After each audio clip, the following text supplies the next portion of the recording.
Welcome back, Keepers of the Flame. Okay, quick little thingy thing, quick. So had a lovely little season, I guess you could call it.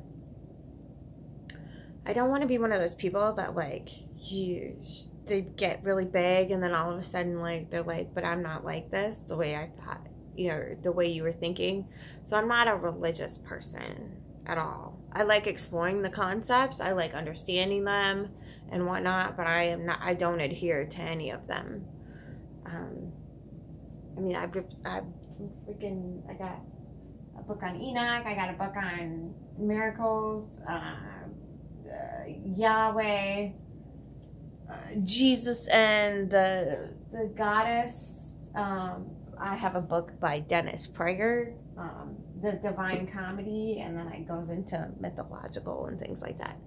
So I'm not, I guess I don't know, I'm just not religious. So I haven't personally in my life seen where that rubber meets the road in a positive light. I'm sure there is somewhere, I just have not paid witness to it. So for me, that's a thing. So this year, I decided actually last year that we were not going to do Christmas gifts. And it was lovely because my children and I were forced to spend more time together. Dun, dun, dun. So we ended up finishing up the Dark Crystal series that we were in. And it came to the point where the little Gelfling princess had lost her mother and she was sitting around the fire with her tribe because her one sister had turned evil and the other one was missing in action at that point, I think. But anyway, so she's trying to figure out what she wants to put into this little globe thing that eventually turns into this Harry Potter thing that flies all over. What memory she wants to put in that, so anytime somebody comes across it, the memory of her mother will live on.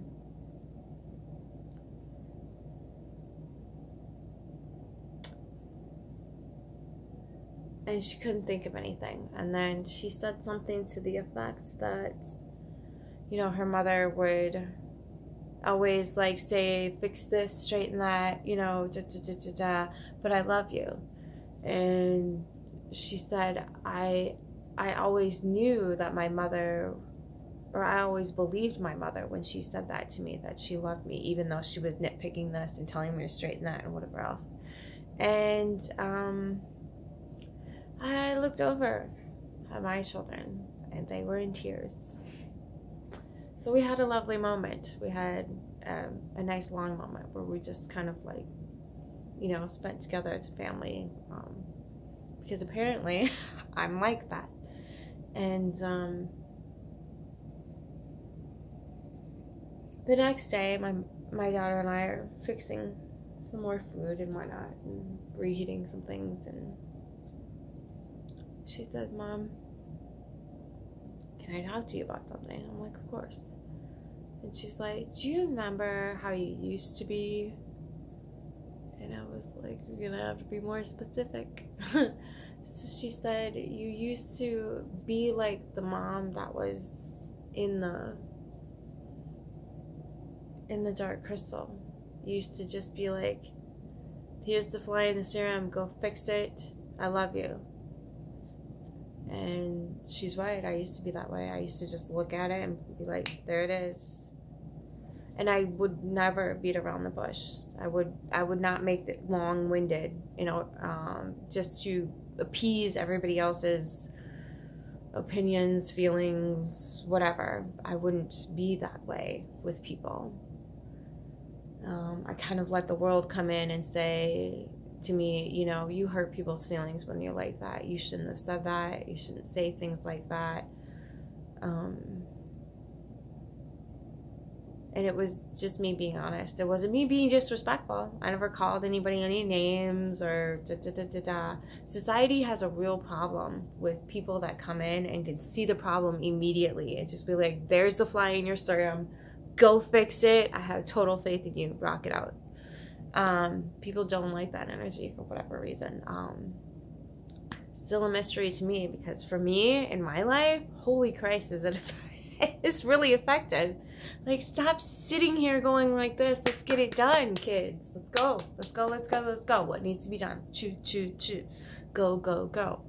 And at the same time, I like sitting with different ideas and concepts. Obviously, I'm not a religious person, but I have all these religious books because I like understanding things on a very deep level. Scorpio 12th house sign. I am just spiritual, mystical, whatever the heck it is. I want to know. So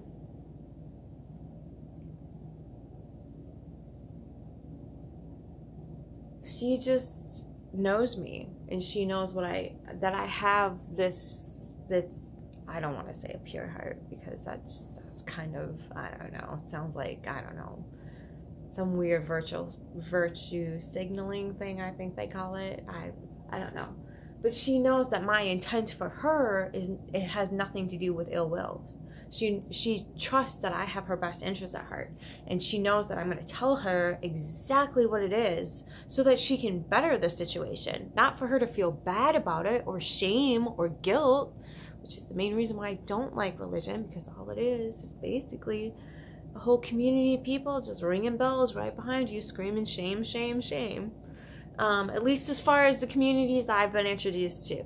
So I don't adhere. I don't like it. It doesn't get me anywhere but stuck. It doesn't get me anywhere but not being who I am. It doesn't get me anywhere except for around toxic people who have no interest in whatever is good for me at all. They don't even have their own best interest at heart. So how the heck are they going to have mine, or my family's for that matter? So, you can't tell that's a major motivating factor in my life. So, I'm not a religious person. I'm not going to be one of those people on YouTube that's going to play like nicey with everybody. I'm not. Nope. No. If you want that for your life, yes, it helps you.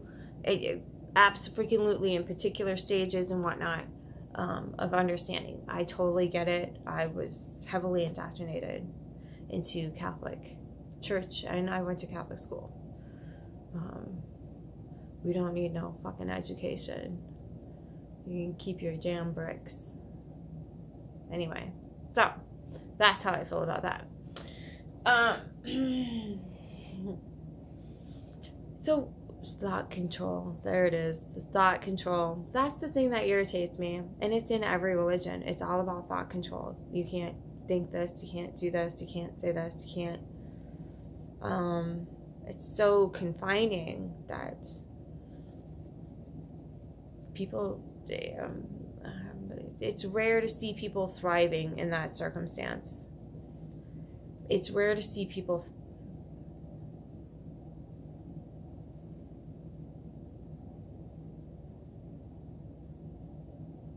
it's just a rare thing to see people thriving under those circumstances. It's just, I mean, we could go into TV people that, like, I don't know. They don't even, I don't know.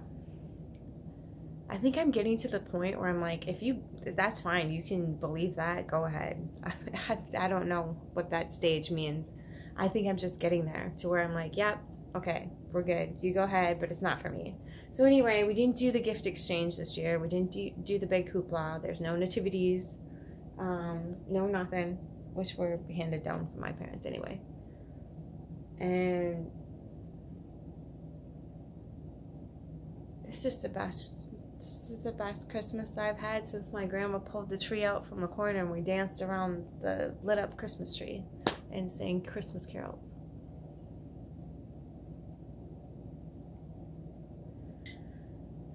So I guess for me, that's the way life is going to be from here on out. More blunt, less materialistic crap that we don't need. And that just distracts us from each other, even though we were watching this episode. But, I mean, we don't do it very often. And I think that was one of the best. Because I've been showing them the dark crystal since they were younger. not super little, because I remember I watched it when I was in kindergarten at my first sleepover, and all of us girls were terrified. Those sketchy things are really scary. So, like, not when they were, like, little, but, like, I don't know, probably 8, 9, somewhere in there. When they started getting into, like, creepy stories anyway. So I was like, hey, if you're into creepy stories, I got one for you. So I think at this point forward, I tried to do a Pisces read 3 times on the 23rd. And I was like, what is going on? So I lit a candle for Pisces. If you're going through some rough times, it's okay. It's Capricorn season. You're supposed to be assessing life and understanding what serves you, what doesn't serve you, what needs to stay, what needs to go, what's helping you thrive, and what's just putting you in survival mode. Those things are supposed to be sifted out, and certain things are to be released and let go of, so you can step into your full authentic self and not be hindered by whatever is holding you back in the past. So let those things go with grace and gratitude. You don't have to mentally torture yourself over it. If something's not for you, it's not going to be for you.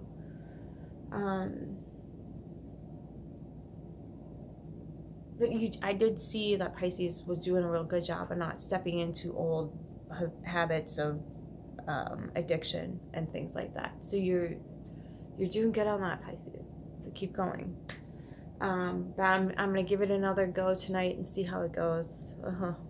So yeah, I don't know if I'm gonna start off with Pisces. I tried 3 different times. Like, I can't get this advice over the internet. This is a person that's not in happy mode at all whatsoever, not even close. And those coping mechanisms, if you were to reach out, are not gonna help you. So yeah, having the grace and gratitude to release that which is not meant for you. That can be a tricky thing. That's okay. But nonetheless, it still needs to be done. Right? That's what this season's all about. The energies on the planet are here assisting you in that process. Let it take you into those foreign waters that you have no concept of at the moment. You can't visualize it, you can't feel it, you can't sense it. Step into that little seed mentality where you're ready to just be cracked open, and something completely new is going to emerge and start to, like, grow. Okay?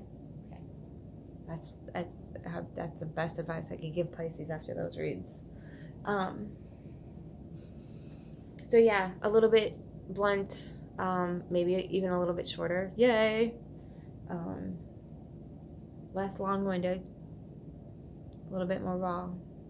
Everybody already raw, wacky, whatever. Yeah, I'm gonna try ramping it up a notch and see how she goes. Okay. I'll see you again in a little bit. Mwah. Love you. Keep your flame.